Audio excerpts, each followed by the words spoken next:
সিলেটকে বলা হয় second London বা দ্বিতীয় লন্ডন। হ্যাঁ, সিলেটের এই কথাটা শুনে বেশ আনন্দিত হন এবং সারা বাংলাদেশের মানুষও সিলেটকে প্রধানত দ্বিতীয় লন্ডন বলেই পরিচিতি আহ, লাভ করতে বেশ সহায়তা করেছেন।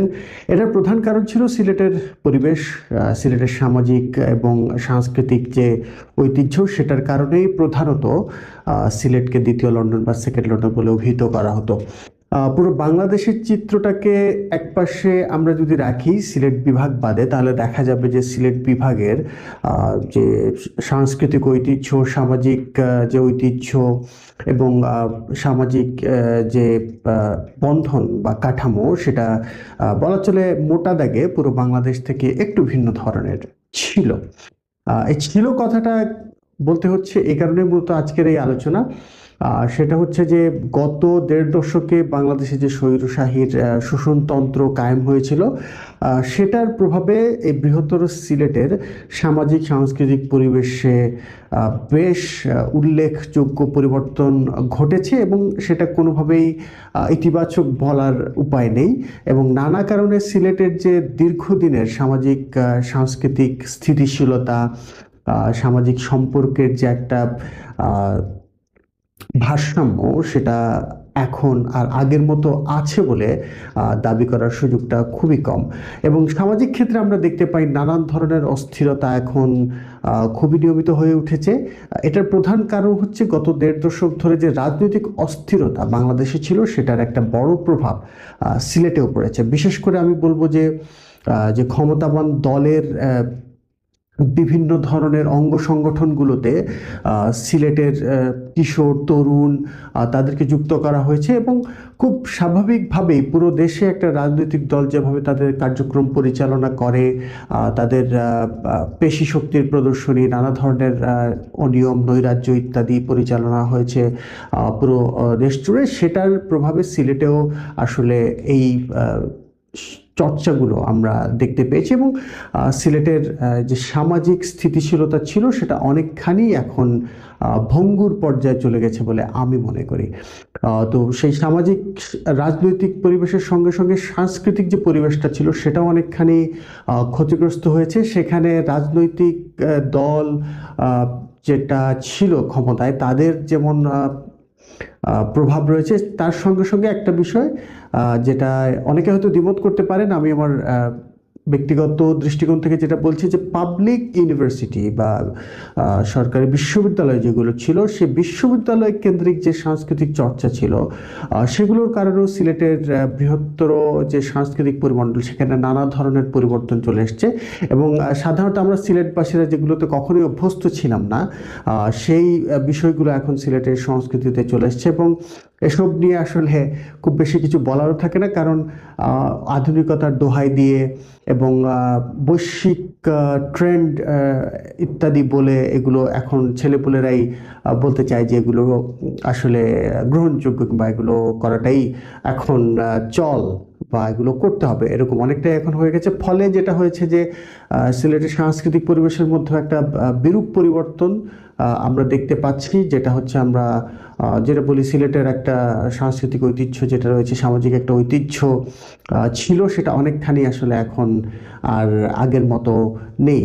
তো এই ক্ষেত্রে যেটা হয়েছে যে বিশ্ববিদ্যালয়গুলোতে পুরো দেশের মানুষ পড়তে আসে এবং এক এক জায়গার এক এক রকম সংস্কৃতি থাকে, সেটা নিয়ে আমার কোনো অ্যালার্জি নেই, এটা থাকতেই পারে। কিন্তু আমাদের সিলেটের যে নিজস্ব একটা ঐতিহ্য ছিল, সেটা কিন্তু এখন আর আগের মতো নেই। আমি বারবারই এটা বলতে হচ্ছে, কারণ হচ্ছে সেই তাদের প্রভাব এবং বিশ্ববিদ্যালয়গুলোতে নানা ধরনের সাংস্কৃতিক চর্চা হয়। সব কিছু নিয়ে এখানে আমি কথাও বলতে চাই না।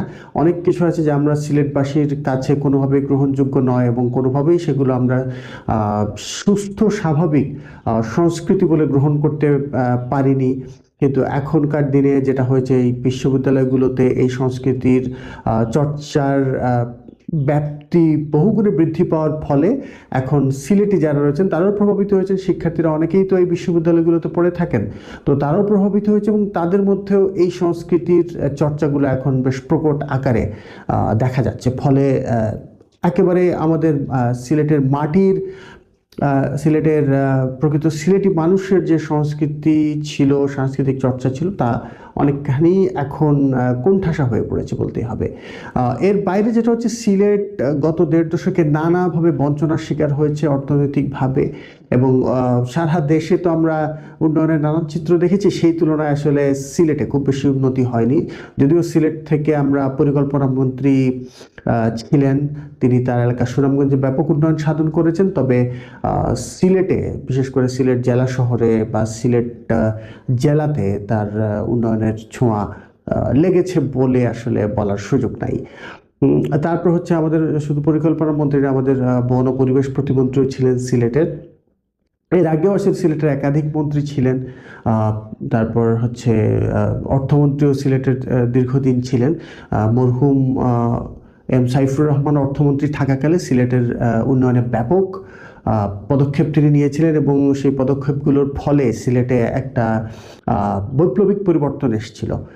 পরবর্তীতে সিলেটের পরপর দুবারের নির্বাচিত মেয়র আরিফুল হক চৌধুরী, তিনিও এম সাইফুর রহমানের একজন অনুসারী ছিলেন।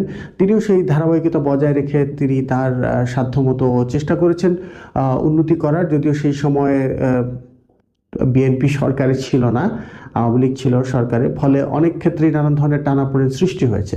তো যাই হোক, সেই উন্নয়ন বঞ্চনার শিকার হয়েছে সিলেট, যার কারণে সিলেটে এতগুলো পর্যটন অঞ্চল, বাণিজ্যিক অঞ্চল হিসেবে সিলেটে যে গুরুত্ব পাওয়ার দরকার ছিল সেগুলো সিলেট পায়নি। বিশেষ করে সিলেটের সঙ্গে ঢাকা এবং অন্যান্য জেলার যোগাযোগ ব্যবস্থার অবস্থা খুবই করুণ, বর্তমানে তো সেটার বেহাল দশা। এই হচ্ছে সিলেটের অর্থনৈতিক অবস্থা। শিক্ষা দীক্ষার ক্ষেত্রেও বাকি বিভাগগুলোর তুলনায় সিলেট পিছিয়েই আছে বলতে হবে। বিশেষ করে এখানে শিক্ষা প্রতিষ্ঠান যথেষ্ট নয়। পুরো সিলেটে আসলে শাহজালাল বিশ্ববিদ্যালয় এবং সিলেট কৃষি বিশ্ববিদ্যালয়, এই দুটো মাত্র বিশ্ববিদ্যালয় রয়েছে, এর বাইরে আর কোনো বিশ্ববিদ্যালয় নেই। আসলে এটাও একটা বেশ নেতিবাচক দিক সিলেটি শিক্ষার্থীদের জন্য, তরুণদের জন্য। সুনামগঞ্জ, হবিগঞ্জ, মৌলভীবাজার, এই তিনটা জেলার কোনোটাতেই কিন্তু কোনো বিশ্ববিদ্যালয় নেই।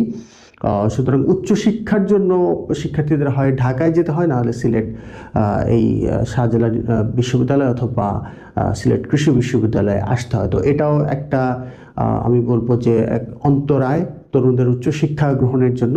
অনেকে বলেন সিলেট প্রবাসী অধ্যুষিত অঞ্চল। হ্যাঁ, প্রবাসী অধ্যুষিত অঞ্চল, তবে প্রবাসী যারা আছেন তারাও নানা সময় নানা উদ্যোগ নিয়েছেন, সরকারের কাছ থেকে যথাযথ সহযোগিতা না পাওয়ার কারণে সেগুলো কিন্তু আলোর মুখ দেখেনি। অন্যদিকে প্রবাসীরা কিন্তু ক্রমেই এখন সিলেটের এই যে পরিস্থিতি, এটা দেখে আসলে খুবই আশাহত, এবং তারাও অনেক কিছু করার চেষ্টা করছেন। হয়তো নির্বাচিত সরকার আসলে নতুন কিছু হতে পারে, এই মুহূর্তে আমরা তেমন কিছু দেখতে পাচ্ছি না। আরেকটা ব্যাপার হচ্ছে, আমরা যে দ্বিতীয় লন্ডন, আমি শুরুতেই কেন বললাম, এটা একটা প্রধান কারণ হচ্ছে সিলেট আগে খুব সুন্দর একটা শহর ছিল, সিলেটে প্রচুর সবুজ ছিল, আপনি যেদিকেই তাকান সেদিকেই সবুজ দেখা যেত। এখনকার সময় আসলে সেই সবুজের মাত্রাটা অনেকখানি কমে এসছে। নগরায়ন বলি বা বিভিন্ন ধরনের বাণিজ্যিক ভবন সৃষ্টি করার ফলে সিলেটের সেই সবুজ শ্যামল চিত্রপট এখন আর নেই, এবং এটাকে আমি বলবো যে অপরিকল্পিত নগরায়নের ফলে এই পরিস্থিতিটা সৃষ্টি হয়েছে। যত্রতত্র বহুতল ভবন নির্মাণ, বহুতল বাণিজ্যিক ভবন নির্মাণ, বহুতল যে বিপণী বিতানগুলো নির্মাণ করা হয়েছে, ফলে সিলেটের সৌন্দর্যটা অনেকখানি ম্লান হয়ে গেছে, এবং যত্রতত্র গাড়ি পার্কিং, গাড়ির স্ট্যান্ড এগুলো করার ফলে সিলেটে এখন যানজট ভয়াবহ আকার ধারণ করেছে। সবচেয়ে দুঃখের বিষয় যেটা হচ্ছে সেটা হচ্ছে সিলেটের যে ব্যবস্থাপনা, সেই ব্যবস্থাপনারও একটা করুণ দশা। সম্প্রতি ডিসি হিসেবে সারোয়ার আলম সাহেব এসছেন, উনি এসে নানা ধরনের পদক্ষেপ নিচ্ছেন, চেষ্টা করছেন সিলেটকে আবার তার সেই পুরনো জৌলুস ফিরিয়ে দেওয়ার। কতটা পারবেন কি পারবেন না সেটা সময়ই বলে দেবে, তবে সিলেটবাসীরও দায় নিতে হবে। বিশেষ করে আমরা যদি সিলেটের সৌন্দর্যের কথা বলি তাহলে একটা কথা বলতেই হবে, রাজনৈতিক, সাংস্কৃতিক, তারপর হচ্ছে শিক্ষা প্রতিষ্ঠান, কোচিং, বাণিজ্যিক প্রতিষ্ঠান, ব্যবসা প্রতিষ্ঠান ইত্যাদি, তারা যেখানে সেখানে পোস্টারিং করে ব্যানার লাগিয়ে পুরো সিলেটকে একটা কিম্ভূতকিমাকার দশার দিকে নিয়ে গেছেন, এবং মাঝখানে কিছুদিন সেটা বন্ধ ছিল, কিন্তু এখন আবার দেখতে পাচ্ছি আপনি যেদিকেই তাকাবেন একটা ছোট্ট দেয়াল কিংবা একটা গাছ কিংবা একটা খুঁটি, সেটার মধ্যে ব্যানার, পোস্টার, অনেক কিছু লাগানো আছে। তো এগুলো তো আসলে আমরা সিলেটবাসী যারা আছি তারাই লাগাচ্ছি। তো আমরা যদি দ্বিতীয় লন্ডন নামটা নিয়ে গৌরব বোধ করি কিংবা নিজেদেরকে সত্যিকার অর্থেই মনে করি আমরা দ্বিতীয় লন্ডন, তাহলে এই যে যত্রতত্র পোস্টার লাগানো, ময়লা আবর্জনা ফেলা, আমাদের যে প্রাকৃতিক পরিবেশ ধ্বংস করা, এগুলোকে কোনোভাবেই দ্বিতীয় লন্ডনের সঙ্গে মানানসই? এই পরিবেশগুলো আমরা নানানভাবে ধ্বংস করছি। আমাদের সিলেটে অনেকগুলো খাল ছিল যেগুলো আমরা আঞ্চলিক ভাষায় ছড়া বলে থাকি। সেই ছড়াগুলো সেই মেয়র আরিফুল হকের কথা আবার বলতে হয়, তিনি দায়িত্ব নেওয়ার পরে সেগুলো উদ্ধারের জন্য জোরালো কার্যক্রম শুরু করেছিলেন।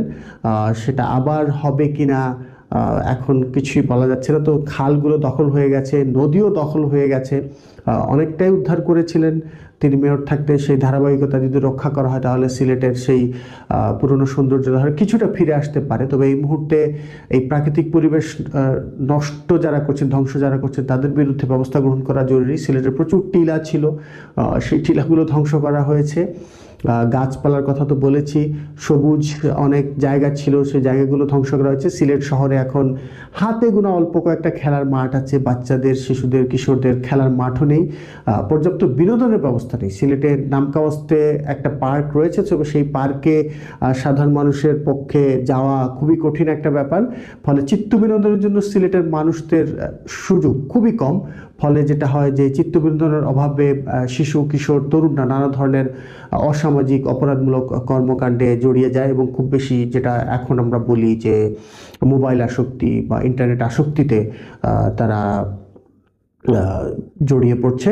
তো এই যে বিষয়গুলো, এগুলোর দেখভাল করার দায়িত্ব হচ্ছে প্রশাসনের, নির্বাচিত জনপ্রতিনিধির। তো আমরা আশা করব জাতীয় নির্বাচনের পরে যিনি নির্বাচিত জনপ্রতিনিধি হয়ে আসবেন তিনি আমাদের সিলেটের সেই পুরনো জৌলুস ফিরিয়ে আনার জন্য সর্বাত্মক চেষ্টা করবেন এবং যারাই প্রশাসনে থাকবেন, সরকারি দায়িত্বপ্রাপ্ত থাকবেন, তারাও সিলেটের সেই সবুজ শ্যামল প্রাকৃতিক সৌন্দর্য ফিরিয়ে আনা, আমাদের খালগুলোকে উদ্ধার করা এবং একটা পরিকল্পিত নগরায়নের মধ্য দিয়ে আমরা যেন একটা পরিকল্পিত সিলেট দেখতে পাই। আমরা বিশেষ করে একটা রোডের কথা না বললেই নেই, সেটা হচ্ছে আম্বরখানা থেকে যে সুনামগঞ্জ রোডটা বা সুনামগঞ্জ সড়কটা শুরু হয়েছে আম্বরখানা থেকে আখালি পর্যন্ত, এই সড়কটাতে তীব্র যানজট থাকে প্রায় সারাটা দিন। এই রোডে বেশ কয়েকটা শিক্ষা প্রতিষ্ঠান রয়েছে এবং এই সড়কে বেশ কয়েকটা হাসপাতাল রয়েছে। তো এই যে একটাই রোডের মধ্যে অল্প কিছু জায়গা, খুব বেশি হলে 3 থেকে 4 কিলোমিটার জায়গা হবে, এর মধ্যে এতগুলো স্কুল যাদের কোনো নিজস্ব পরিবহন ব্যবস্থা নেই, তারপর হচ্ছে হাসপাতাল, বেশ কয়েকটা হাসপাতাল, বড় বড় হাসপাতাল এই সড়কে রয়েছে। এই সড়ক ব্যবস্থাপনা এবং এই যে অবকাঠামো ব্যবস্থাপনা, এটার দিকে গুরুতর মনোযোগ বা গুরুত্ব সহকারে মনোযোগ দেওয়া দরকার এবং একটা পরিকল্পনা প্রণয়ন করা দরকার। না হলে এই রোডের বা এই সড়কের যানজটের কারণে মানুষের কর্মঘণ্টা নষ্ট হচ্ছে এবং নানাভাবে মানুষ অর্থনৈতিকভাবে ক্ষতিগ্রস্ত হচ্ছে এবং চলাফেরায় বাধাগ্রস্ত হচ্ছে। তো আশা করব সারা দেশের মানুষ যেভাবে সিলেটকে সেকেন্ড লন্ডন বা দ্বিতীয় লন্ডন বলে, আমরা সিলেটবাসীরাও সিলেটকে যেভাবে দ্বিতীয় লন্ডন বলতে খুবই গর্ববোধ করি। সত্যিকার অর্থেই সিলেটের সামাজিক সাংস্কৃতিক পরিবেশ আবার সে আগের জৌলুস ফিরে পাবে। সিলেট সত্যিকার অর্থে একটা শান্তির শহর হয়ে উঠবে। বর্তমানে সিলেট জুড়ে নানান ধরনের অশান্তি, বিশৃঙ্খল অবস্থা, নৈরাজ্যকর পরিস্থিতির আশঙ্কা আমরা দেখতে পাচ্ছি। আইন শৃঙ্খলার পরিস্থিতি নিয়ে খুব বেশি কিছু বলার নেই।